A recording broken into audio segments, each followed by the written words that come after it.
If you've been feeling the call to write a book, it is no accident. Your book is needed in the world, so let's make it happen. I'm Nicola Humber, and this is the Unbound Writers Club. Hello and welcome to the Unbound Writers Club. Today I am joined by the author of one of our most recent releases at the Unbound Press, Lucy E.M. Hunter, whose book Freya Through The Void is like a real page turner. This is a fiction book, but very much based on elements of Lucy's own experience. And the way she has woven this story together is genius. It is both personal, but also offers us really powerful context collectively for these times we are living through. And I know, just having the word void in the title, I know a lot of us have a relationship with the void in different ways. So, that in itself will spark curiosity. I have been waiting to have this conversation with Lucy for her to share more about her process, what her journey has been like. She is such an amazing woman.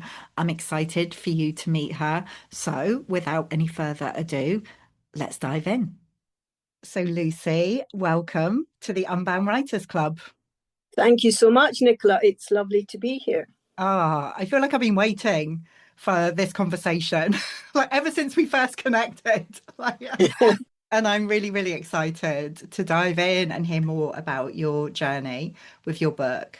I always begin with the same question, though, which is what makes you, in particular, an unbound writer? Is there like some old belief or story you've had to unbind from? Is there something? Yes. Well, it's interesting that you mentioned that first time we met, because we had a Zoom meeting, and that for me it changed everything. It galvanized and I think for me, what made me an unbound author was really the subject of my book, Freya Through the Void, because this experience that Freya has, which I also had when I was a child, was very scary.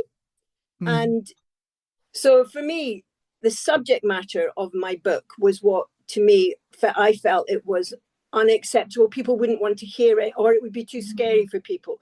Because for me, as a child, having this sort of confrontation with the void was very scary. And it really did make me feel like I needed to protect people from myself, because otherwise they would have the same experience and I might kind of infect them in some way. I mean, it sounds ridiculous, but that's how I felt.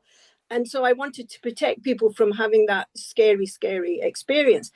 But it seems now, from what I can understand, is a lot of people also had that same, encounter.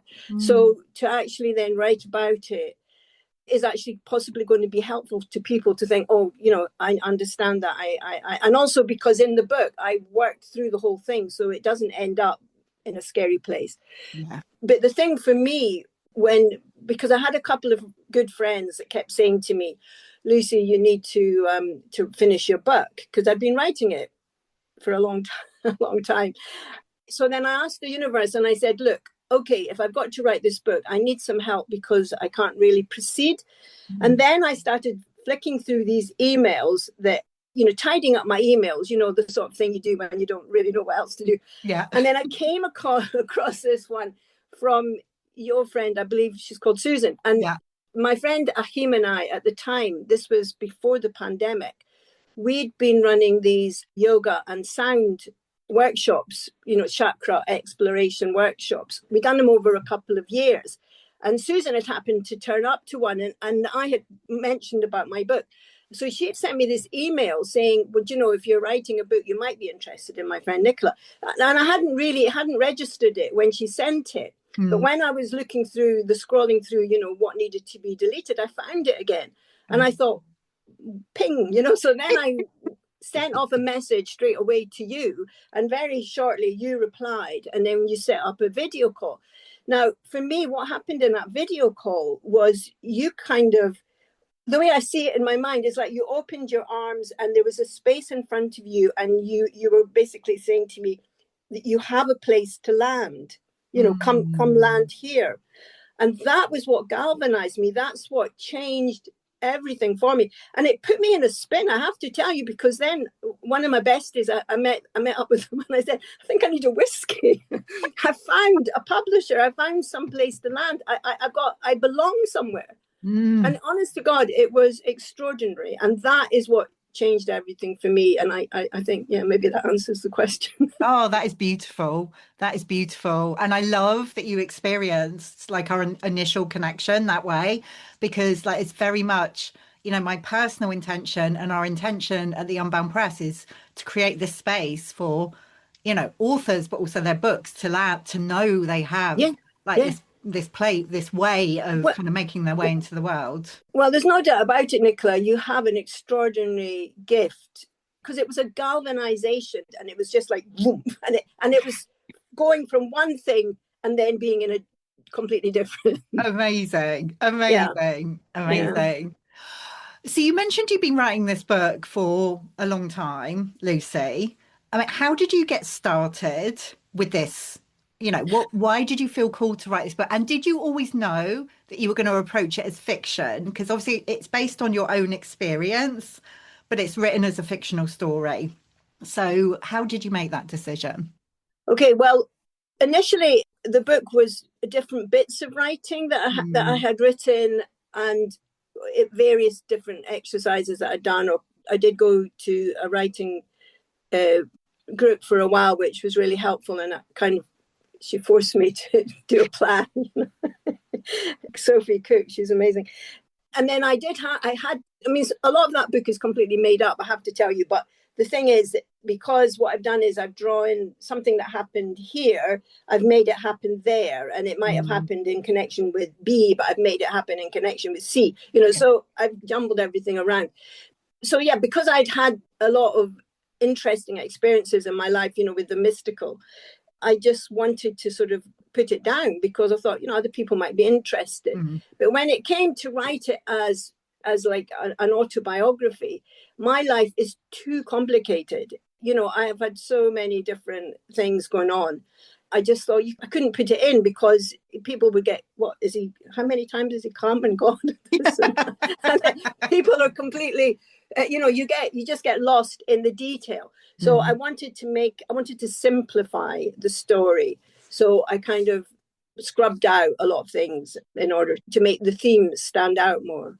yeah. Yeah. And it really does. It really does. I mean, this is my bedtime reading at the moment, Lucy, and I'm That's, absolutely loving oh, it. I'm so pleased to hear that. Yeah. Were there any fears or doubts that came up through the writing process, or as you approached publication, was there anything that came up? Well, the journey I had was whether to publish under my actual name or whether Mm, to use a pseudonym. And it's quite interesting, because I belong to this writers support group we call it the Quitch group, which is one of the writers is Welsh, and Quitch is Welsh for cuddle. oh, yeah. So we call it our Quitch group, yes. And one of the writers in that was going through a similar thing, but once I'd gone through it, you know, like feeling exposed if you write with your actual name. Mm, And I think that sense of feeling exposed is quite a journey that any writer needs to sort of go through. yeah. So I have this wonderful web. He's done my website, and he hosts all my things on his server. He's marvelous. But I put him through so many different. Oh, can you see if this name is taken on the? And I had about 5 different sort of pseudonyms that I went through. And in the end, it was actually Rory Duff, who's the Dowser. Blessed Rory, he's not very well just now, but he said to me, Lucy, you've got a great name. You need to use your name. So I Mm. thought, okay, I'll take the hint. So then I just went back to my name. And then that actually felt really right as soon as I'd made that decision. But yeah, that was definitely a journey. Yeah, Mm. yeah, yeah. So how is it now that the book is out in the world, like under your name, you know, It's it's there. interesting because I feel like I let go of it, Yeah. you know, and to me it's got enough, you know, it's got its own legs now, and it's not really my responsibility. And people can make of it what they will. And I've sort of I've kind of let go of it. And it's interesting because I wanted to do an audiobook because I know a lot of people now, they just, use audio and they're not that keen to read a book. And that is definitely the way things are going. So, and even my own son, he always prefers audiobooks, so that kind of prompted me. And then I was very lucky because my daughter and her partner are both trained actors. And my daughter particularly, well, they both got really great voices. So I asked them if they would consider it. And then I was speaking to my sister and I said, oh, I really want to do an audiobook. And then I was finding out about it. And then she went, but her son, Jamie, my nephew, he's just opened a recording studio in London, which was really near my daughter. I thought, oh my goodness. Right, okay. Amazing. And I know at the moment Unbound hasn't, because as people might not realize, but audiobooks are very expensive to make because it's not just the hours that you hear the book, but all of that usually involves 2 or 3 times the amount of hours and a lot of editing. So, but I was prepared to invest in that because also it was like investing in the young people in my life and encouraging them. So that felt good. But when they said to me, "Oh, do you want to listen?" I said, "Look, no, you take it. You do. It's your judgment. You're all professional people. You're all well trained. I leave it to you." And I felt very happy to do that. Yeah. Oh, fantastic. I love that there's going to be the audio version of this book as well. It's interesting. I mean, I love holding a book in my hands. Like it's just, I Me love too. that physicality of Me it. too. But I do understand that a lot of people now prefer to listen. Yeah, Yeah. and I suppose even people can do both, but yeah, I know. And I suppose if you're learning a language, you can listen to an audiobook and read it at the same time, and that's Mm. actually quite a good way of picking up a language. Yeah, absolutely. Absolutely. Tell us a little bit about the launch, Lucy, because we were just Oh, our chatting launch before was we hit record. fantastic. It was absolutely fantastic. So yeah, and I don't often sort of do a social event, but when I do, I like to take great care and think about the people and make people feel comfortable when they come, so everyone feels welcomed. Mm, So I'd sent out my invites, and it was interesting because I have been a yoga teacher for many, many years. So obviously, I do have a big email list. So it was very interesting who actually then got back and who actually then showed up. It was very interesting. My family, I've got a big family, they were all tremendous and had sisters that traveled up and so on. But the interesting thing, because I had wanted it to be a cocktail hour type thing, well, an mm, early cocktail, so 4 to 6. So it wasn't meals, you didn't have to bother feeding people. yeah. It wasn't. Yeah. But then I thought, no, it'd be lovely to do cocktails, especially since a part of the book's in Peru and part of it's in Cuba, which there's sort of Cuba particularly associated with like cocktails. So one of my dear friends, Anka Green, who sadly died during the pandemic, and it was a very strange thing because she was also writing a book, which I'm hoping posthumously that Unbound might be able to publish. Mm, But when she died, and I had managed to get to her deathbed before she died during the pandemic, which was, as you can imagine, traveling and it was all very strange. No cars on the road and all that kind of thing. mm. But anyway, Anka was an amazing spirit, and I was in my bed and in the next day after she died, and she came to me it was like she was there beside me, and she said to me, "Lucy, you must finish your book." Ooh, Yeah, yeah. wow. And do you know the weird thing is that I don't remember that, but I wrote it down as a dream, as a journal, and then Yeah. I found it, recently I found it, and I thought, oh my god. And Anka had given me their bookends in the shape of cats. And I had, because I don't like clutter, I'm a great one for giving things away. And anyway, I've got a small house. So I had actually given them to my son, and he had them upstairs in his bedroom, and I was staying there. I never go up to Hmm. the attic. But my little grandson came down with one of these cats, and he said, "Lucy, you have to have it." Oh, And I wow. thought, oh my goodness, this is a message from Anchor to get the ruddy book. So then I said to Joel, I have to take them both back. So I had them sat on my desk the whole time when I was finishing it off and all that long editing process. Mm, Yes. But the thing was, this is all this to say, as my friend Hannah would say, that this is her son, Joey, is a mixologist. He's a kind of international drinks director or whatever the title is, and he goes to Dubai and all sorts, So I had messaged him and I told him about the dream, and I said, if you were able to do a cocktail or a couple of cocktails, that would help to bring Anka here, because I really feel that she would, I'd feel the whole of her not being there. So he was delighted to do that. Oh. And then he asked me, I showed him the picture of the book, and he went, which is very orange, and he went, oh, that's screaming passion fruit to me. So then he designed 2 cocktails. One was sort of based on Cuba, and one was based on Hugo de Peru, it was based on Peru. And they were so delightful. And of course, so we made these lovely little vouchers with one of the images on the back of the book cover, which is Freya and Bembe on a motorbike with an angel at the back. So we made little vouchers, and then we gave them out, and then people could claim a cocktail. Yes, and then we have my daughter, who's skilled in cabaret. She's ran her own club, so she's very, very good at all that emceeing. So she took the role of emceeing, and they set it all up, and the bar was really so accommodating to us.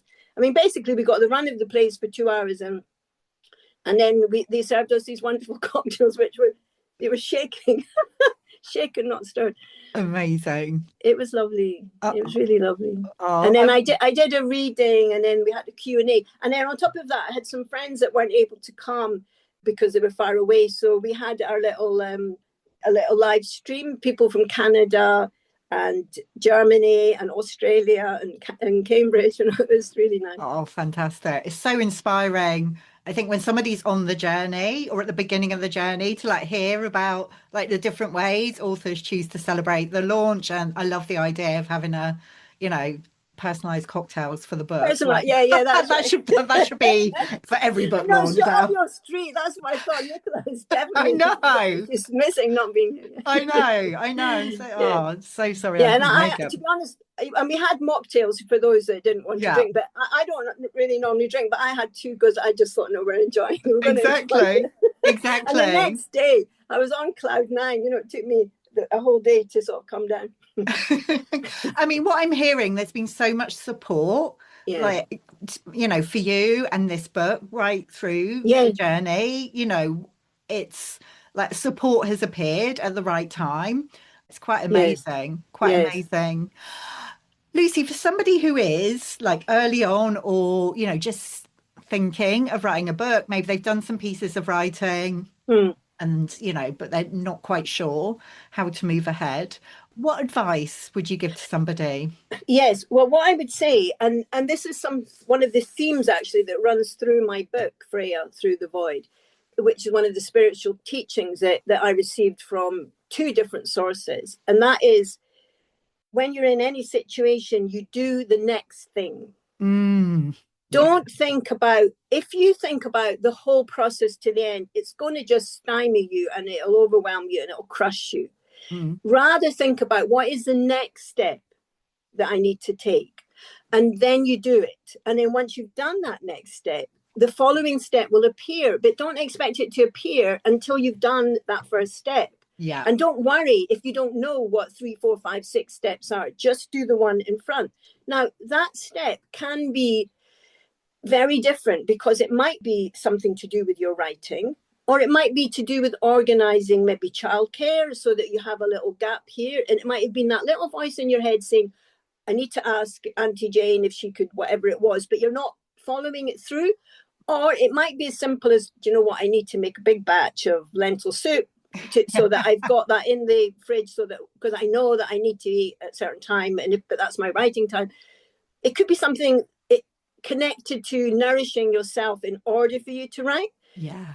And the next thing I would say, that if you find you don't know what your next step is, and you feel a bit in a fuddle, then what you need to do is wind back to when you did know what your next step was. And then you think, what did I ignore? That inner voice that I ignored. And then wind back to when you still had that, you knew what you were doing, and then take that step that you missed, and then you can proceed. Oh, Lucy, that is brilliant. I love that. And yeah, that's completely how I approach life. It's just Me do too. the next thing. Yeah. And don't worry too much. Don't need to know what yeah, I mean, because if, like if I knew when I started, if you know too much about the journey, it's no use, because you're just going to get defeated. Totally. Because it is hard work. Let's not beat about the bush. Yeah, exactly. It's better not to know. Just do the next thing and don't worry about it. Yeah. Oh, Lucy, thank you so much. It's been such a joy. Like I said, I've been looking forward to this conversation, and I am just so grateful. Well, I'm grateful to Susan for connecting us, and that you Yes. found that email, and that, everything's unfolded since. I'm so grateful you're part of the Unbound Press family of authors. For those listening who maybe want to connect or find out more about you and the book, is there a particular place, like online, that's best for them to do that?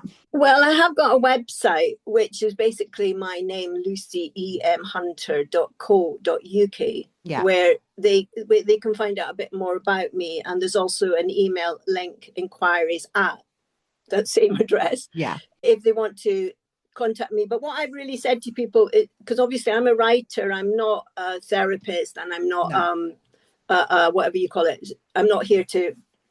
It's not my profession. I'm not trying to get clients, is what I'm trying to say. No. But I am a writer, and I love to get feedback. So what I've said to people is, if they read my book and if they leave a review, if I can, I will then respond. I know on Goodreads, for instance, you are able to respond. Yeah. And that way I can build up a little bit of a rapport with my readers, which I'd love to.